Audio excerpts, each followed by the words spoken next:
بسم الله الرحمن الرحيم. عن معاذ بن عبد الله الجهني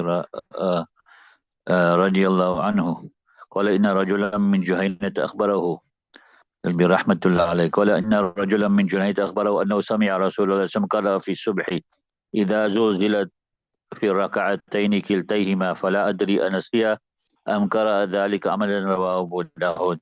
Narrated from Muaz bin Abdullah al-Juhani rahmatullah alayhi says a man from China informed that he heard Nabi Karim Sallallahu reciting in Fajr إذا زلزلة in both rakats, and I do not know did he forget or he did read it intentionally. So it's possible that he read it intentionally, and most likely that he read it intentionally to show that it is permissible, although it is not awla. It is not the best, right? وعن أورة رجل قال إن أبا بكر الصديق رضي الله عنه صلى الصبح فقرأ فيما بسورة البقرة في ركعتين كلتيهما رواه مالك. Narrated from Urwa رضي الله عنه said that Abu Bakr as-Siddiq he recited Fajr Salah and he recited in the two rakats Surah Baqarah in both rakats, right? Narrated by Imam Malik rahmatullah alayhi. Yeah, what it means here is a portion of Surah Baqarah in the first rakat and another portion in the second rakat, and that is also permissible.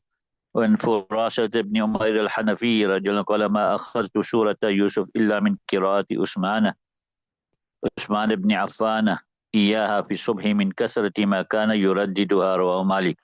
Narrated from Furasat bin Umayr al-Hanafi said that I did not learn Surah Yusuf except from the recitation of Uthman bin Affan radiallahu anhu, reading it in Fajr from the many times of there because of the many times that he repeated it.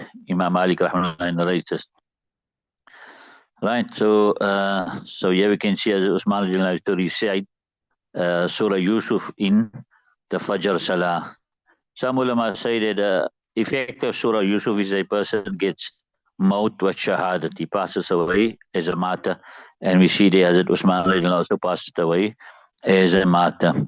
When Amir ibn Rabi'a رجل قال صلينا وراء عمر بن الخطاب الصبح فقرأ فيهما بسورة يوسف وسورة الحج قراءة بطيئة قيل له إذن لقد كان يقوم حين يطلع الفجر قال أجل رواه مالك. From Abid ibn Rabi'a say we recited behind Umar ibn al-Khattab the Fajr. So he recited in the two rakats with Surah Yusuf and Surah Hajj, a slow qiraat. It was asked of him. Then he would have stood up when the dawn had risen. He said yes, narrated by Imam Malik. So here obviously he started at awal waqt in order to read these two surahs in the Fajr Salah. So like it to start it awal waqt, all ulama are unanimous and it is permissible. So we Ahnaf say does this carried on permissibility, because according to Ahnaf the best time to read Fajr would be at the akhir waqt, end towards the end time, because that's when you'll get more people for the Fajr. And this hadith also doesn't show that as an Umar radiallahu anhu would read like this continuously. وعن عمرو بن شعيب أبيه عن جده قال ما من المفصل سورة صغيرة ولا كبيرة إلا قد سمعت رسول الله صلى الله عليه وسلم يؤم بها الناس في الصلاة المكتوبة رواه مالك. Amr ibn Shu'ayb from his father, from his grandfather, he said there was nothing from the mufassalat, from those three, right? Any small surah, no big surah, except I would hear Nabi Karim Sallallahu leading the people in Salah, in the Faraz Salat, read by Imam Malik. So it shows you that Nabi Karim Sallallahu would recite different surahs at different times in different salahs. When Abdullah ibn Utbah ibn Mas'ud radiallahu qala qara Rasulullah sallallahu fi salatil maghribi hamim ad-dukhan rawahu an-Nasa'i mursalan. Narrated from Abdullah bin Utbah bin Mas'ud, he said that Nabi Karim recite in Maghrib Salah with Hamim ad-Dukhan, and Nasa'i narrates this mursalan. So here also it is possible Mursal means obviously the the Sahabis left out, right? Uh, so yeah, it means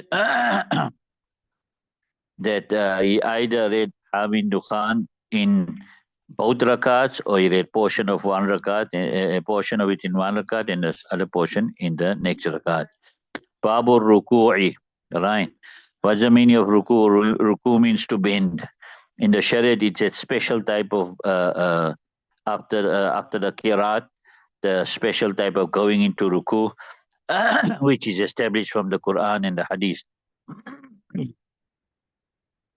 This ummah here is special with ruku. The other ummahs, they had sujood, but they didn't have ruku. So this ruku is special to this ummah. When Anas radiallahu qala qala Rasulullah aqimur ruku'a wa sujuda fa wallahi inni la arakum min ba'di muttafaqqun alayh. Anas radiallahu said, Nabi Akram says, make proper the ruku and the sajjah, because by Allah Ta'ala I see you behind me. Right.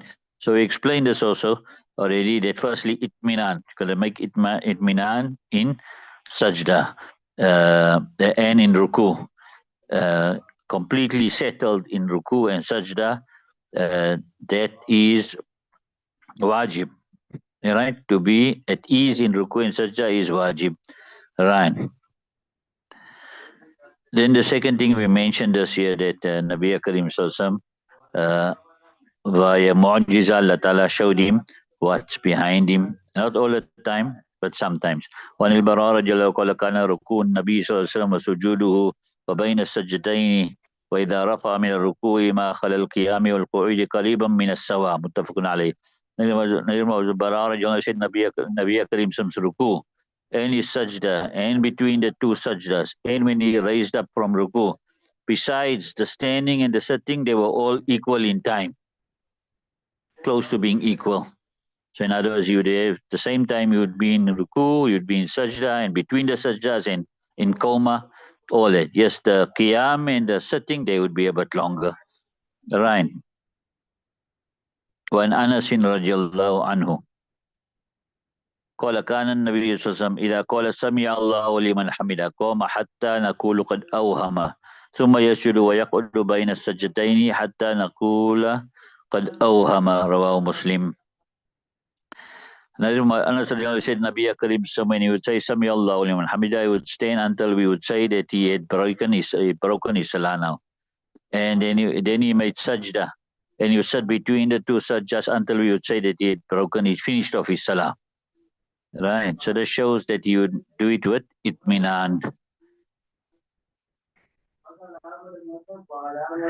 And it is quite clear according to Ahnaf now. Ahnaf will tell you that it's quite clear that he does this here. This long komas and long jalsas. This was done in nafil rakats. Or it's possible that he did it in the forest to show that it is also permissible. Although according to Ahnaf, that long du'as that are mentioned in Qawma and that are mentioned in between the two sajdas, those du'as actually should be recited in nafil and not in the faraz. Right. When Aisha radiallahu anha qala kana Nabi sallallahu alaihi wasallam yukthiru an yaqula fi ruku'i wa sujudi subhanaka Allahumma rabbana wa bihamdika Allahumma ighfirli yata'awwalu al-Qur'ana muttafaqun alayh. There was Aisha radiallahu anha said the Nabi Karim Sam, she used to recite a lot. He used to recite there many times when he used to say in his ruku and his sujood, subhanaka Allahumma rabbana wa bihamdika Allahumma ighfirli.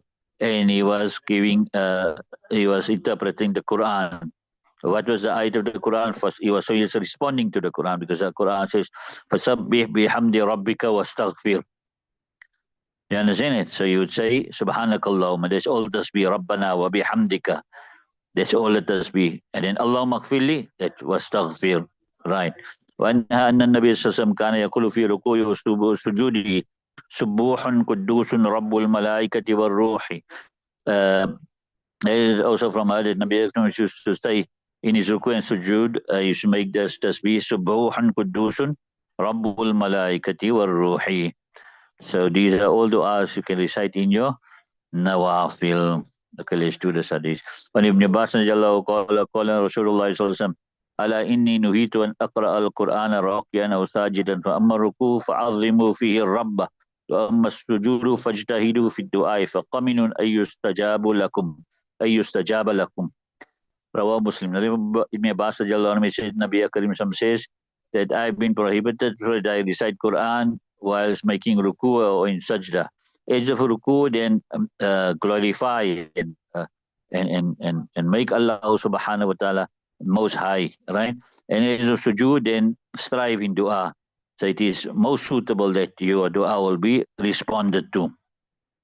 Some say it is makruh tanzihi to recite Quran in ruku and sajda, and some say it is makruh tahrimi because all the postures got their particular recitations that needs to be recited. So you must recite all whatever needs to be recited in the different postures that should be recited in there. Then the other thing here is now make strive in dua. Now what we make in dua is we make tasbih, right? So the answer to this here is that so we make in sajda what we make tasbih. And here it says strive in dua. So what it means here that dua has got two types. One is dua where you asking for your needs. And the other part of the dua is where you're praising Allah subhanahu wa ta'ala. So when you're actually praising Allah subhanahu wa ta'ala as though you're making dua. Because you understand, and they have a hadith says also like this: Man shaghalahu dhikri an mas'alati a'taytu afdala ma u'ti sa'ilina. Whoever my remembrance distracts him from asking from me, I will give him better than that which I give those who ask. So if you're in the remembrance of Allah subhanahu wa ta'ala and you're not making much dua, you're going to get better. Right. Some have made some Ahnaf have said that how you make that big between us is that in the Nawafil Salah you make dua. You can make the direct du'as, right? And in the Farais you make the tasbih. Okay, leave it till me.